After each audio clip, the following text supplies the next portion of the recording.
Imagine having a wife as terrible as this woman. Now, the woman's name is Kristen, and Kristen is 19 when this story starts, and she's going to college in California. But here's the thing about Kristen. She's really into drugs, particularly meth. And because of that, she has lots of problems in school, she skips a lot of classes, she starts failing her courses, and she's constantly fighting with her parents over all of this. But Kristen doesn't seem to care.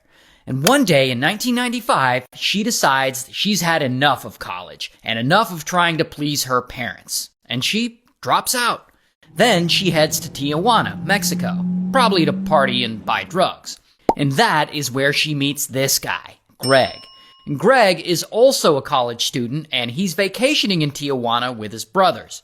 And so Kristen and Greg, they meet and they start talking and they hit it off, and over time, Kristen starts to think Greg kind of fine, and Greg thinks Kristen is fine right back. And soon they start dating, and it's not long before Kristen moves in with Greg.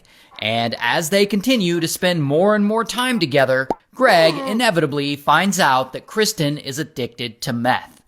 Now, at this point, he could leave her, but that's not what he does. He really loves Kristen, so he stays. He's going to try and help her, and he fully commits to that. He monitors her, he supports her, he even encourages her to enroll back in college, this time in San Diego, and she does.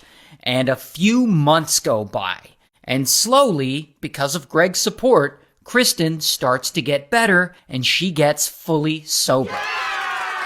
And years go by, and it's now 1999. And Kristen is still doing well. In fact, she actually graduates with honors, with a degree in biochemistry, and she's able to get a job as a forensic toxicologist at the San Diego County Medical Examiner's Office, which is a great job for her.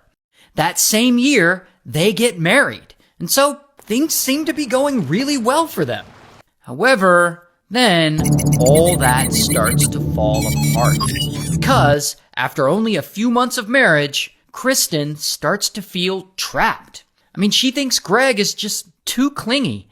But instead of asking for more space or whatever, she starts smashing with other guys. Specifically, she sleeps with two of her coworkers. But then it gets even worse, because in the year 2000, she gets a new boss. This guy, Michael.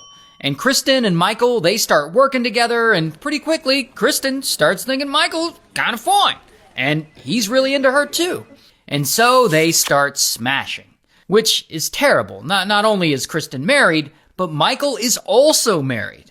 But whatever, they don't seem to care. They're gonna keep this affair going.